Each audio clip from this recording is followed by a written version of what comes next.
Love in the Fast Lane, Chapter 8. The Texas sun bounced off the asphalt expanse of the speedway, radiating a heat that rippled the air above the infield. Sam stepped out of the black SUV provided by the team, clutching the strap of her purse like a lifeline. The sensory assault was immediate. It wasn't just the heat, it was the sound. Engines were firing for pre-race checks, a guttural baritone roaring that didn't just hit the ears, it rattled the rib cage. The smell of high-octane ethanol and burnt rubber hung heavy, a perfume she usually loved at autocross events. But here, scaled up by a factor of 50, it was suffocating. She looked down at herself. The white linen trousers and navy silk blouse from the Charlotte shopping spree fit perfectly, tailored to skim her curves without clinging. They were beautiful clothes, expensive clothes. They felt like a costume. "Miss Kirby, right this way." A handler with a headset gestured toward the elevators. Sam followed, her wedges clicking on the concrete. She missed her Chuck Taylors. She missed the grease under her fingernails and the familiar chaos of a parking lot paddock. Here, everything was branded, polished, and loud. People swarmed everywhere. Vans and merchandise, officials in crisp uniforms, VIPs with laminates swinging from their necks. The elevator deposited her into the Speedway Club, a glass-walled fortress detached from the grit of the track below. The air conditioning hit her instantly, chilling the sweat on her neck. "Stockton Racing Suite 3 of 4, the attendant said, pointing down a plush hallway. She pushed open the door and stopped. The noise of the track was muffled here, replaced by the chatter of dozens of people holding champagne flutes and beer bottles. The smell of catering trays, warm cheese, sliders, expensive cologne. A wall of windows overlooked the start-finish line, but half the people in the room had their backs to it. They were talking business, laughing at jokes that didn't sound funny, exchanging business cards. She felt a sudden, sharp urge to bolt. She moved to the corner of the room nearest the glass, trying to make herself small. A waiter offered her a crab cake. She shook her head, her throat too tight to swallow. She watched the pit road below, the frantic ballet of crews pushing cars into line. Down there, it was real. Up here, it was a cocktail party where the entertainment happened to be risking their lives at 200 miles per hour. "You look like you're plotting an escape route." Sam jumped, nearly knocking over a high-top table. Standing next to her was a woman who could only be a Stockton. She had Trey's dark hair, hers was cut in a sharp, professional bob, and the same observant hazel eyes. She held a tablet like a weapon and wore a headset around her neck. Is that obvious? To me, yes. To the Sharks, no.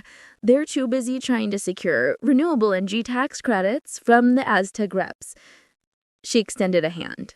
Chelsea, the sister, the manager, the one who keeps his life from imploding. Sam, the not sure what I am yet. Chelsea's grip was firm, her smile quick and genuine. "You're the hurricane. Trey talks about you." "He calls me that?" "Hurricane Sam said you drove past him like he was standing still and then lectured him about wage transfer." She leaned against the glass, turning her back to the room with sponsors. "For the record, I've been trying to tell him his entry speed is too high for years. He listens to you, though." "I just analyze data. Physics doesn't care. It's famous." "Exactly." She scanned the room, her eyes narrowing slightly as she dragged a man in a gray suit near the guvette. "That's why you're vibrating out of your skin right now. You hate this part." "I feel like a doll," she admitted, picking at the seam of her silk blouse. "These clothes are nice, but I feel like I'm in a parade and everyone here, they aren't even watching the cars." "They're not. This is the business of racing. The money that buys the tires." She sighed, the professional mask slipping for a fraction of a second. "It eats my life, you know. The schmoozing, the performing. He spends 3 hours shaking hands for every hour he gets in the seat." Sam looked down at the check. The cars were rolling off the grid now, the pace laps beginning. The low rumble vibrated through the floor, even this high up. He told me he was tired of being a product. Chelsea looked at Sam sharply. He said that? Yeah. He hasn't told anyone that, not even Gary. Chelsea's expression softened, transforming her from the fierce manager to a protective sister. He is different this week, lighter. He actually laughed during the production meeting on Wednesday. Usually he just broods and breaks pencils. He takes the physics seriously, maybe too seriously. Sam watched the bright livery of the Trey 41 car weave back and forth on the backstretch, cleaning the tires. Did they fix the track bar adjustment?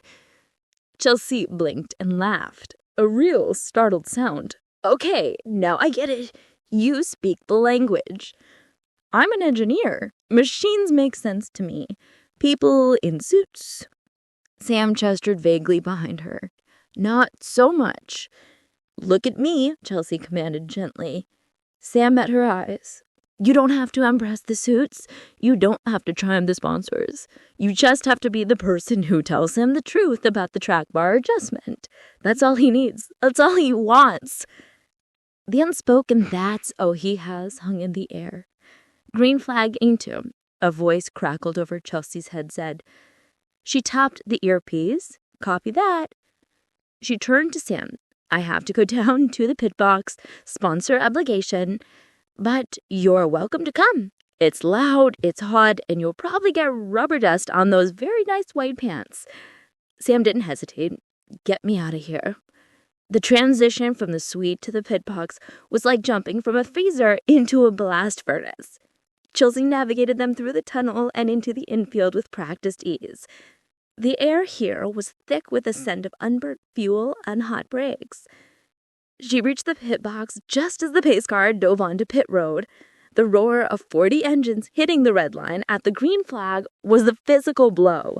She felt it in her teeth, in the soles of her feet. She stood behind a pit wall headset Chelsea had given her pressed over her ears. Through the noise canceling, she heard the calm, clipped tones of the spotter. Inside clear, still clear, rolling the middle, easy in 4, keep it clean. Then Trey's voice filtered through the radio, but unmistakable. Cars tight in the center, snapping loose off, need a round of wedge. Sam watched the monitor, watching the telemetry data stream by. She watched the suspension travel graphs, the tire wear indicators. The chaos of the track dissolved for her. It wasn't noise anymore. It was a system, a complex, violent, high-speed equation being solved in real time. She looked at the car flying past the scarred finish line, a blur of color at 190 miles per hour. For the first time since arriving in Texas, the anxiety drained out of her.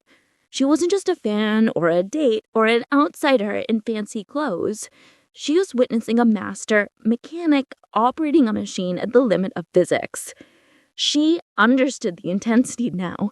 She understood why he called me at midnight to talk about spring rates. It wasn't his shop talk. It was the only honest thing in his life.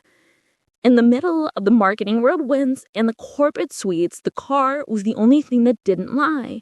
If you messed up, it's fun. If you nailed it, it flipped.